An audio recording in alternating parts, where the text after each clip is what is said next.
We announced yesterday over $40 billion of investments in the Arctic, in defense and security and economic security. And then that is part of a bigger set of investments consistent with commitments we all made less than a year ago in The Hague. Made commitments there for Canada. Those commitments translate to $500 billion of additional spending on defense and security over the course of the next decade. Listen closely to the scale of that financial commitment. $500 billion over the next decade. In the realm of global defense spending, a figure of this magnitude represents far more than a routine military budget. It signals a structural realignment in North American security. For decades, the geopolitical architecture of the West rested on a predictable foundation. The United States provided the overarching security umbrella, and allied nations coordinated their strategies accordingly. But as traditional alliances face unprecedented tests, middle powers are beginning to navigate the global order on their own terms. To understand the profound implications of this shift, we must look at the setting of this announcement. At a massive military exercise in the freezing landscapes of Norway, beneath the Arctic sky, more than 30,000 soldiers from 14 nations gathered for Operation Cold Response. But the most significant development did not happen during tactical maneuvers on the ice. It happened during a joint press conference where Canadian Prime Minister Mark Carney stood shoulder to shoulder with the leaders of Germany and Norway. As the current U.S. administration, led by Donald Trump, fundamentally reevaluates its international commitments, prioritizing cross-border tariffs and questioning the traditional frameworks of historical alliances, countries like Canada are being forced to make a strategic pivot. Nowhere is this shift more evident than in the Arctic. The polar region is rapidly transforming from a dormant, icy expanse into one of the most strategically vital commercial and military corridors on Earth, holding vast, untapped reserves of critical minerals. Historically, Ottawa and Washington managed northern defense through deeply integrated systems like NORAD. However, in Norway, Mark Carney outlined a fundamentally different approach. By heavily capitalizing its military presence across its vast landmass and committing $500 billion to defense and security, Ottawa is effectively reducing its strategic dependence on the United States. When a nation controls its own security infrastructure, it fundamentally alters the balance of leverage in future bilateral negotiations. But this strategic adjustment extends directly into the complex arena of international diplomacy. The true measure of an alliance is how it responds when policies diverge. Recently, the Trump administration made a sudden, highly scrutinized decision to ease energy sanctions on Russia. In previous eras, a major foreign policy pivot of this magnitude by the White House would compel allied nations to adjust their own diplomatic postures to maintain a unified Western front. However, when asked about this sudden easing of pressure on Moscow, the response from European and Canadian leaders was not compliance, but coordinated divergence. The German Chancellor openly expressed disagreement with the policy shift orchestrated in Washington. And rather than offering a tempered middle ground perspective, Prime Minister Carney immediately aligned Canada with the European position. We were a little bit surprised that we heard this morning that the American government decided differently. This is definitely not our view.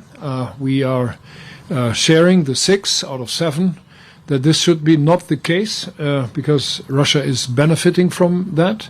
And we are seeing this into the right different direction. We should put more pressure on Russia to bring this terrible war to an end as soon as possible.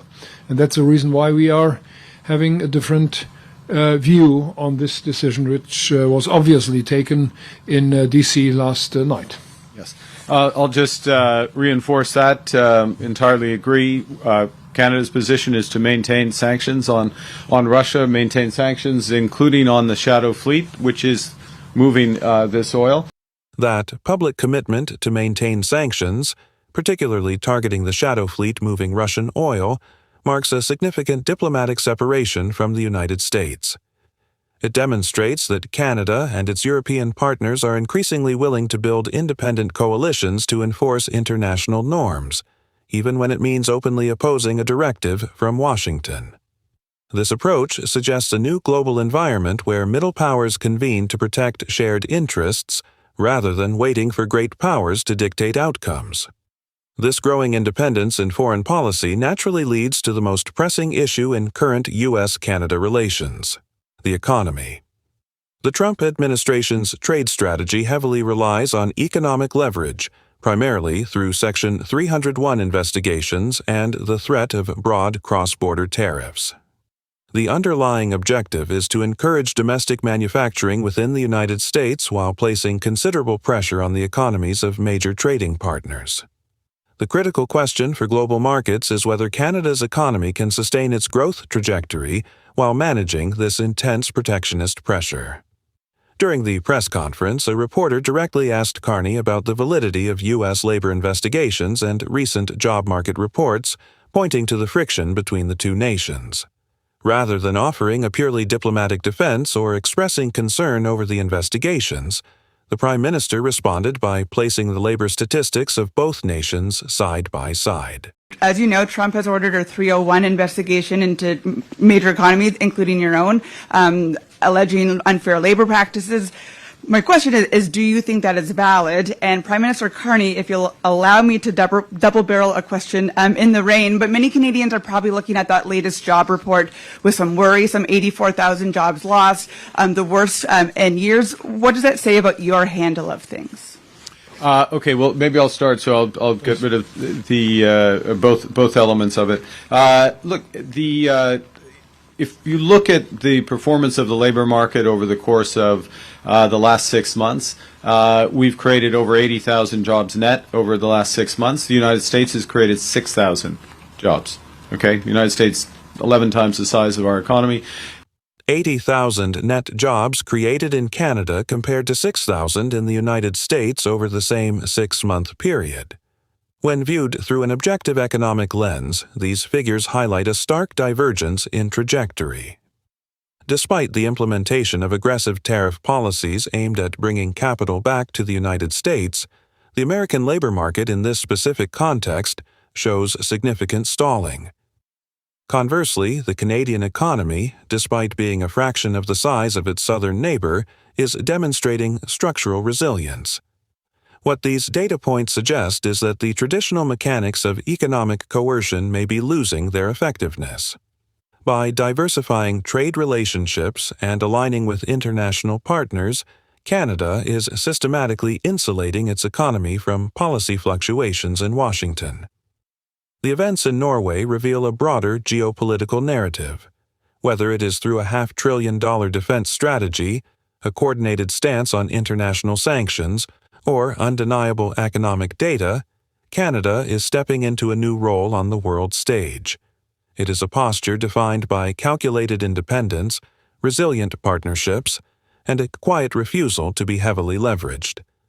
If you want clear, in-depth, and objective analysis of the geopolitical developments shaping Canada's future, make sure you subscribe to Canada SR.